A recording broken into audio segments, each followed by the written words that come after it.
I couldn't be more elated to have the ever debonair, the Rogaine hair model, self-proclaimed. I know that's a little out of line. I already went over the line, and we just started. That's right. Because you and I both are our spokesmen for Rogaine. I'll have to bring my hat next time.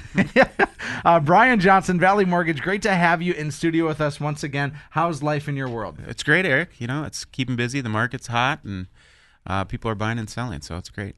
It's always great to see things are moving in the real estate world, but there was a big announcement or happenstance a week or two ago from the feds. What did they tell us about interest rates? They were going to keep the rate where it has been, so they decided not to do an increase. We still speculate that they might do it in December, though. Okay. Why not the increase now? Because all signs originally in midsummer were pointing to this increase was going to happen. Yep. The world markets really had a big play in it. China had a huge decrease in their value in their economy, and that kind of played out for them to delay that. So, what about our stock market? Because we've seen...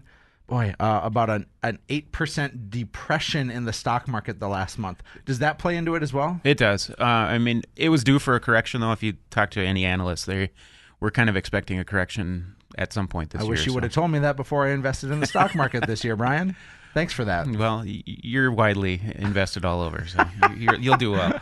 I feel uncomfortable already with this conversation.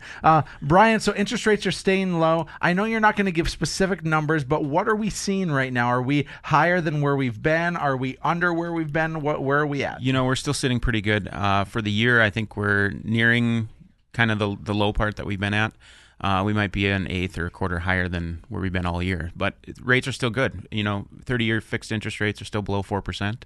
Wow. 15 or below 3%. So we're sitting very good for where they expected they would be later this year. So what do you expect then if December we see a rate increase? Are we talking like 4%, or are we talking 1% or a 0.5%? I think things might increase a 0.25% within the next few months.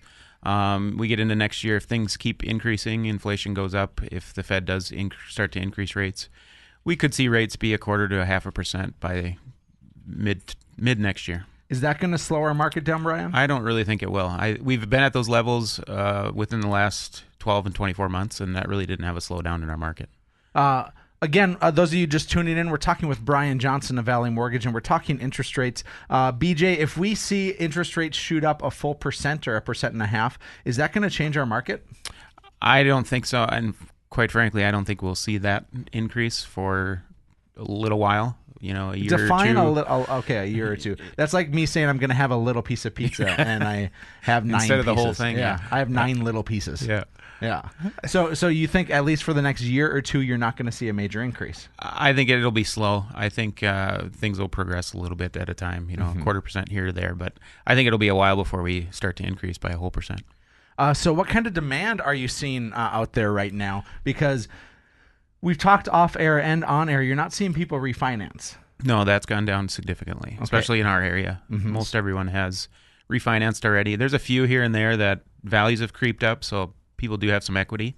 I guess ironically, I've had a couple lately that have done some cash out, and they've purchased lake properties. Ah. Ooh. Yeah, you just tickled my fancy there a little bit. Tell me more about cashing out on your mortgage. People have, if they paid down their mortgage and their value's now increased, they're able to do a cash out refinance up to a certain percentage of what their value is. And then they can use that either to pay off debt, use it to purchase other things. Years ago, people were using it to pay for student loans and college tuition for their kids. So. Mm-hmm. Boy, I say make them pay themselves and go on a vacation. That's what That'll help the economy too. Thanks for being optimistic with that. BJ, so help me understand, if we have listeners out there, let's say they own a $300,000 house and they owe $150,000 on it. How much can they cash out? Can they cash out the other $150,000? Typically, you can go up to about 80% of the total value, including your first mortgage. So if you owe $300,000, you should be able to go up to $240,000 or so. Good math. I was checking it. I was working it. So you're looking at if you have if you owe $150,000 and your house is worth $300,000, you can basically cash out $90,000. Correct. And so does that go back onto your mortgage, and does that refinance your whole mortgage so you're back to a 30-year, or does that get added on if you were down to, say, 20 years left on your mortgage? You have any option you'd want to do. So you could refinance it back to a 30-year if you're more comfortable with that payment and then pay extra. Or there's 20-year options, 15. I had somebody recently do a 10-year. You know, what I've seen people do, and I think it's an exciting opportunity for them, is I've seen folks who have 17 years left on their 30-year mortgage, and yet they refinance at a better interest rate, or they even cash out to pay off their other debt in their life. They go down to a 15-year or a 10-year mortgage, and all of a sudden their payments as a whole are like $700 less than what they were previously. Yep, that does happen. It's amazing.